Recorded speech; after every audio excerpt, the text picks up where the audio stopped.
Assalamualaikum warahmatullahi wabarakatuh. Kami ingin berkenal. Nama saya Dava. Di sini ada Saya Rio. Saya Yasin. Saya Tresia. Kami dari kelompok 6. Di sini kami akan menjelaskan tentang desain robot dan tujuan dibaliknya. Desain robot dan tujuan dibaliknya. Robot ini kami desain sebagai robot transporter line follower yang dirancang untuk memudahkan proses pengangkutan barang ringan di jalur tertentu. Dengan struktur yang kompak dan penempatan komponen yang efisien, robot ini mampu menjalankan fungsinya dengan stabil dan efektif. Sensor garis yang terletak di bagian bawah memungkinkan robot untuk mendeteksi dan mengikuti garis panduan di lantai. Kemampuan ini sangat penting agar robot dapat bergerak di jalur yang sudah ditentukan tanpa menyimpang, sehingga sangat cocok untuk digunakan di lingkungan yang membutuhkan otomatisasi seperti gudang atau pabrik. Selain itu, kami menambahkan sensor ultrasonik di bagian depan robot untuk mendeteksi rintangan yang mungkin ada di jalurnya. Hal ini memberikan kemampuan tambahan pada robot untuk menghindari tabrakan dengan objek yang ada di depannya. Posisi motor yang berada di kedua sisi belakang memberikan daya dorong yang cukup sehingga robot dapat bergerak dengan stabil sambil membawa beban ringan. Baterai dan mikrokontroler ditempatkan di bagian tengah rangka untuk menjaga keseimbangan. Penempatan ini memastikan robot memiliki pusat gravitasi yang optimal, yang sangat penting untuk menjaga stabilitas ketika bergerak di jalur. Tujuan utama dari desain ini adalah menciptakan sebuah sistem otomatis yang efisien dan handal untuk mengangkut barang ringan dari satu titik ke titik lain dengan cepat dan tanpa hambatan. Dua adalah posisi komponen robot. 1. Motor di bagian belakang dekat roda penggerak. Alasan kami menempatkan motor di tempat tersebut adalah menempatkan motor di belakang memberikan tenaga langsung kepada roda penggerak, memudahkan robot bergerak maju dan berbelok dengan lebih efisien. Penempatan motor dekat dengan roda juga mengurangi kebutuhan kabel panjang sehingga lebih rapi dan mengurangi resiko gangguan pada sirkuit. Yang kedua, baterai di tengah rangka utama. Alasannya, baterai ditempatkan di tengah agar beban tersebar merata dan menjaga pusat gravitasi robot tetap di tengah.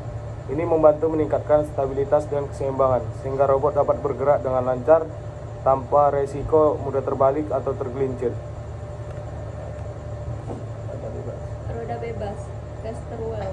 Alasan roda bebas biasanya ditempatkan di depan atau di belakang untuk mendukung pergerakan robot saat berbelok dan memberi stabilitas. Jika roda bebas ditempatkan di bagian depan, ini membantu menjaga robot tetap pada jalur dan menyeimbangkan gerakan saat roda utama berputar. Jika di belakang, ini membantu pergerakan maju menjadi lebih stabil. 4. Mikrokontroler di tengah rangka. Alasan menempatkan mikrokontroler di tengah mempermudah pengaturan kabel ke semua komponen sensor, motor, baterai. Ini mengurangi panjang kabel yang tidak hanya membuat pengaturan lebih rapi tetapi juga mengurangi hambatan dan potensi interferensi sinyal. Penempatan di tengah juga melindungi mikrokontrol dari benturan jika robot mengenai rintangan. 5. Sensor ultrasonik di bagian depan. Alasan sensor ultrasonik berada di bagian depan untuk memungkinkan robot mendeteksi rintangan pada jalurnya lebih awal. Dengan posisi ini, robot bisa berhenti atau berbelok untuk menghindari rintangan sebelum terlalu dekat, yang membantu melindungi robot dari tabrakan. Yang keenam, line sensor. Biasanya di bagian bawah di bagian depan. Line sensor ditempatkan di bagian bawah depan agar dapat mendeteksi garis panduan yang dilacak. Penempatan di depan memberikan respon cepat untuk mengikuti garis, memungkinkan robot untuk segera menyesuaikan posisinya jika terjadi perubahan arah pada jalur. Penempatan ini tidak hanya membantu memastikan fungsi masing-masing komponen berjalan optimal, tetapi juga menjaga kestabilan dan efisiensi kinerja robot sebagai transporter line follower. Perakitan CAD. Di sini saya melakukan perakitan CAD atau assembly-nya menggunakan Castanet Mat semua.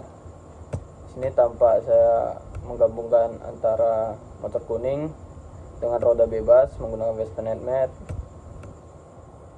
Terus kemudian saya menggabungkan antara gripper dengan motor servo menggunakan Castanet Mat, ultrasonic dengan tiangnya menggunakan Fastenet mat, dan juga sensor line followernya menggunakan Fastenet mat. Jadi semua assembly yang ada pada robot ini saya menggunakan Fastenet mat karena menyesuaikan dengan kebutuhan saja. Strategi untuk menyelesaikan masalah yaitu kalibrasi sensor garis. Masalahnya yaitu sensor garis mungkin tidak dapat mendeteksi jalur dengan baik di berbagai jenis permukaan atau kondisi pencahayaan. Solusi: pastikan sensor garis dikalibrasi untuk lingkungan yang spesifik, uji di berbagai intensitas cahaya dan permukaan, lalu sesuaikan sensitivitas sensor jika memungkinkan. 2. Pengaturan kecepatan motor. Masalahnya, robot sering melewati atau kehilangan garis karena terlalu cepat. Solusinya, gunakan kontrol PID (Proportional Integral Derivative) untuk mengukur kecepatan motor agar sesuai dengan kemampuan sensor dalam mendeteksi garis. Dengan motor driver L298N, sesuaikan PWM agar kecepatan motor tetap stabil saat berbelok atau mengikuti tikungan. 3. Mengatasi hambatan di jalur. Masalahnya, robot mungkin bertabrakan dengan objek yang ada di jalurnya. Solusi: gunakan sensor ultrasonik ACSR04 untuk mendeteksi objek di depan. Jika jarak tertentu terdeteksi, robot dapat berhenti atau berbelok untuk menghindari hambatan. 4. Distribusi berat dan stabilitas. Masalah robot tidak stabil atau mengalami kesulitan mengangkut beban berat. Solusi: pastikan bahwa beban yang diangkut berada dalam batas kapasitas motor dan desain robot. Sebarkan berat secara merata dan pastikan pusat gravitasi robot berada di posisi yang stabil. Perhatikan posisi roda bebas dan komponen berat seperti baterai.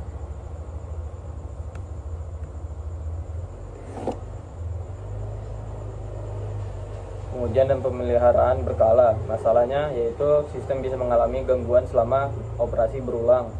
Solusinya, lakukan pengujian dan pemeliharaan berkala pada sensor motor dan sambungan kabel. Cek setiap komponen untuk memastikan mereka bekerja dengan baik, terutama di bagian-bagian yang sering bergerak atau terpapar getaran.